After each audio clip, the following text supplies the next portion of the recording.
ಮೇಲೆ ಅಣ್ಣ ತಮ್ಮಂದಿರ ಗುಲಾಮಗಿರಿ ಆರೋಪನ ಬಿಡಿ ಕೈ ಸಿಕ್ಕಿ ಹಾಕಿಕೊಂಡೇ ಹೋಗ್ತಿದ್ದಾರೆ. ನೋಡಿ,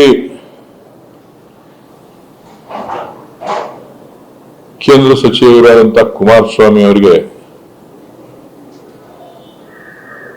ಡಿ.ಕೆ. ಶಿವಕುಮಾರ್ನಾಗ್ಲಿ ನನ್ನನ್ನಾಗ್ಲಿ ನೆನೆಸ್ಕೊಳ್ಳಿಲ್ಲ ಅಂತ ಅಂದ್ರೆ ಅವ್ರ ರಾಜಕಾರಣನೂ ನಡೆಯೋದಿಲ್ಲ, ಅವರ ದಿನಚರಿನೂ ನಡೆಯೋದಿಲ್ಲ.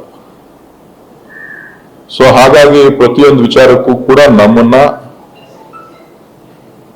ಹೇಳ್ಕೊಂಡು ಬರುವಂತ ಪ್ರಯತ್ನಗಳನ್ನ ಅವರು ಮಾಡ್ತಾ ಇದ್ದಾರೆ.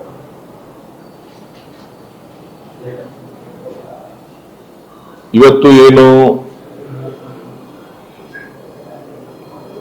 ಚನ್ನಪಟ್ಟಣವನ್ನ ತ್ಯಜಿಸಿ ಅವರು ಮಂಡ್ಯ ಲೋಕಸಭಾ ಕ್ಷೇತ್ರದಿಂದ ಗೆದ್ದೋಗಿದ್ದಾರೆ. ಸೊ ಯಾವ್ಯಾವ ಸಂದರ್ಭದಲ್ಲಿ ಅವರು ಚನ್ನಪಟ್ಟಣಕ್ಕೆ ನೀಡಿರುವಂತ ಕೆಲಸ ಕಾರ್ಯಗಳ ಬಗ್ಗೆ, ಅವರು ಮಾಡುವಂತ ಕಾರ್ಯಕ್ರಮಗಳ ಬಗ್ಗೆ,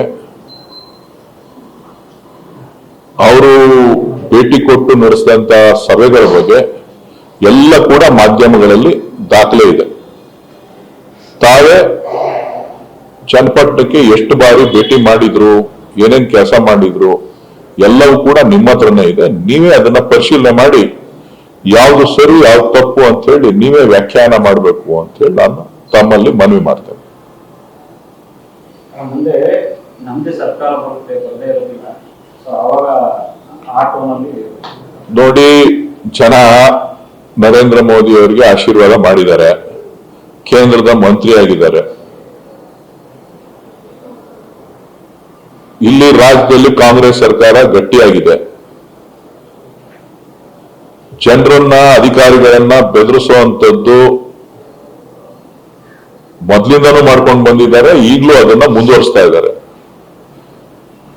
ಇದು ಅವ್ರಿಗೆ ಶೋಭೆ ತರುವಂತ ವಿಚಾರ ಅಲ್ಲ.